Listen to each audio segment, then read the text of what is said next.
राधे राधे। क्या आप जानते हैं कि अप्रैल 2026 की पावन वरुधिनी एकादशी पर एक छोटी सी भूल भी आपके जीवन पर भारी पड़ सकती है? सनातन धर्म में एकादशी व्रत को भगवान श्री हरि विष्णु और माता लक्ष्मी की विशेष कृपा पाने का सबसे श्रेष्ठ साधन बताया गया है।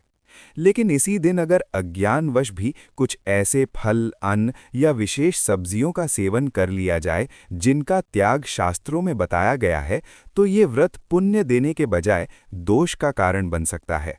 इसलिए 13 अप्रैल 2026 से सावधान हो जाइए, क्योंकि ये कोई साधारण तिथि नहीं है, बल्कि वो दिव्य अवसर है जब आपका एक सही संकल्प आपको ऊंचाइयों तक ले जा सकता है और एक छोटी गलती आपके पुण्यों को नष्ट भी कर सकती है।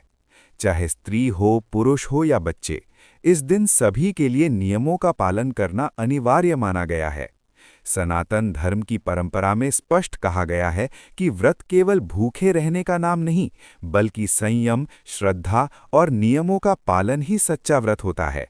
इसलिए भूल कर भी ऐसा कोई अनर्थ मत कर देना जो भगवान विष्णु और माता लक्ष्मी को प्रसन्न कर दे, क्योंकि उनकी कृपा से ही जीवन में सुख, शांति और समृद्धि आती है, और उनकी नाराजगी जीवन की दिशा बदल सकती है।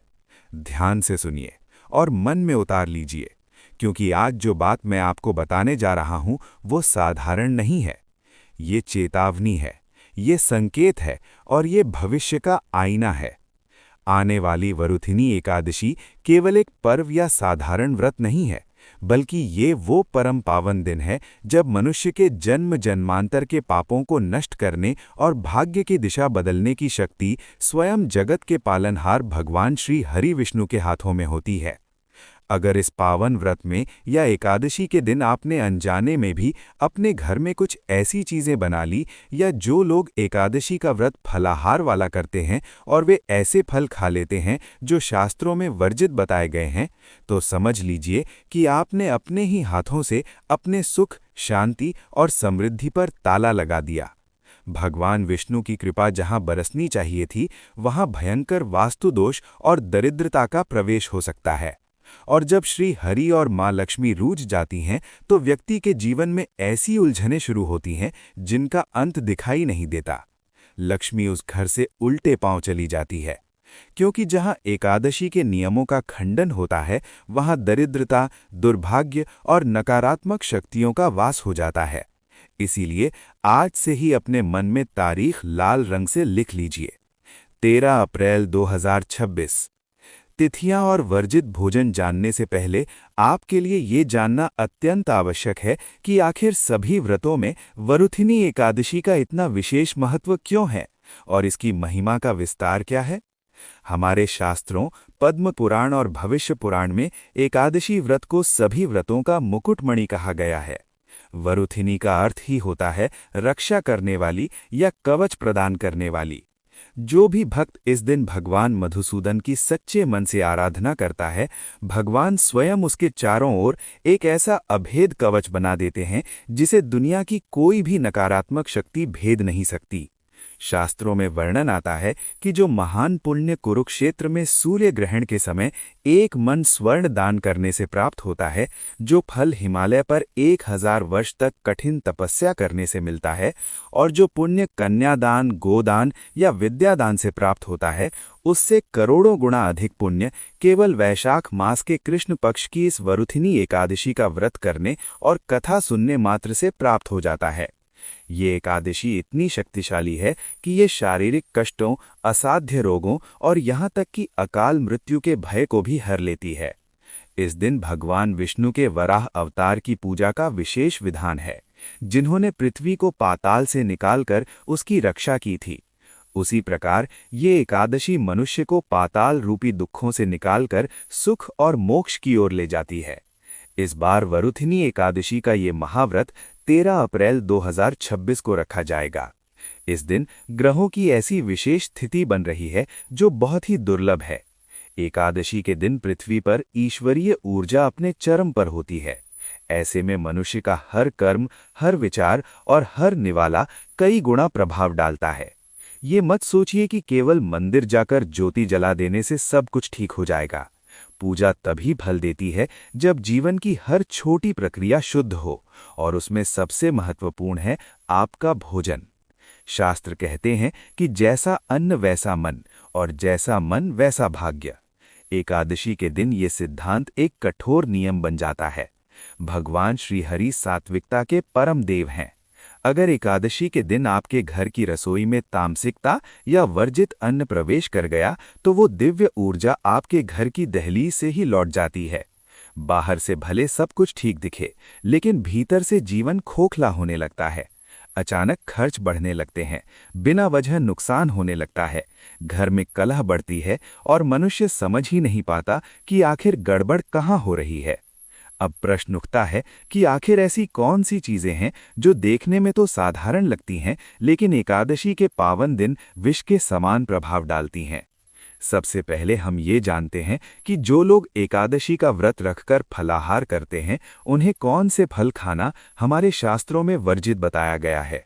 शास्त्रों में स्पष्ट लिखा हुआ है कि व्रत के दौरान ऐसे किसी भी फल या आहार का सेवन नहीं करना चाहिए जिसमें बहुत अधिक बीज हों, भारीपन हो, या जिनमें तामसिक गुण अधिक हों। जिन फलों में अधिक बीज होते हैं वे रजस और तमस गुण को बढ़ाते हैं, मन को चंचल बनाते हैं और साधना में बाधा डालते हैं। इसीलिए एकादशी के दिन अमरूद का सेवन वर्जित माना गया है, क्योंकि इसमें असंख्य बीज होते हैं। इसी प्रकार अनार, पपीता, तरबूज और खरबूजा जैसे फलों का सेवन भी एकादशी के व्रत में नहीं करना चाहिए। एकादशी के दौरान सबसे उत्तम आहार वही माना गया है जो अत्यंत हल्का और सात्विक हो, जैसे केला, सेब, नाशपाती, सिंघाड़ा, मखाना, साबूदाना और दूध या दूध से बनी सात्विक चीजें। ये नियम डराने के लिए नहीं, बल्कि भक्त की आध्यात्मिक चेतना को जगाने के लिए बनाए गए हैं। अब हम ये जानते हैं कि एकादशी के दिन कौन सा अन्न और कौन सी सब्जियां हमारे शास्त्रों में सर्वथा वर्जित बताई गई हैं। सबसे पहली और सबसे भयंकर गलती जो कोई भी कर सकता है, वो है एकादशी के दिन चावल यानी धान का सेवन करना। विष्णु पुराण और अन्य धर्म ग्रंथों में कड़े शब्दों में चेतावनी दी गई है कि एकादशी के दिन चावल खाना साक्षात मांस और कीड़े मकोड़े खाने के समान महापाप है। पौराणिक कथाओं के अनुसार महर्षि मेधा के शरीर के अंश धरती में समा गए थे और उन्हीं से चावल और जौ की उत्पत्ति हुई थी। इसीलिए एकादशी के दिन चावल खाना एक महर्षि के मांस खाने के समान माना गया है। जो व्यक्ति इस दिन चावल पकाता या खाता है, वो रेंगने वाले जीव की योनि में जन्म लेता है और उसका पूरा पुण्य नष्ट हो जाता है। इसलिए 13 अप्रैल 2026 को घर में भूल कर भी चावल मत बनने देना। सब्जियों की बात करें तो शास्त्रों में एकादशी के दिन घर के भीतर बैगन लाना तक वर्जित बताया गया है। आध्यात्मिक दृष्टि से बैगन को तामसिक प्रवृत्ति की सब्जी माना गया है। इसमें अत्यधिक मात्रा में बीज होते हैं जो मन में उत्तेजना और अस्थिरता को जन्म देते हैं। साथ ही एकादशी के दिन बैगन का सेवन करने वाले व्यक्ति को इस लोक से कभी भी मुक्ति नहीं मिलती। इसलिए निवेदन है, ना तो आप और ना ही आपके परिवार के किसी सदस्य को वरुथिनी एकादशी के दिन बैगन खाने दें। एकादशी साधना और आत्मचिंतन का दिन है। इस समय मन को स्थिर रखना अत्यंत आवश्यक है। यदि इस दिन बैगन पकाया जाए तो घर के सदस्यों के स्वभाव में उग्रता आने लगती है, और जहां अशांति होती है वहां लक्ष्मी का वास कभी नहीं होता। दूसरी वर्जित सब्जी है मूली। मूली तीव्र गंध वाली और उग्र तासीर की सब्जी मानी जाती है। एकादशी के दिन सूक्ष्म जगत में जो सकारात्मक शक्तियां सक्रिय रहती हैं, वे मूली की तामसिक गंध से दूर हो जाती हैं और घर का वातावरण भारी और अशांत हो जाता है। इसके बाद सबसे महत्वपूर्ण वस्तुएं आती हैं प्याज और लहसुन।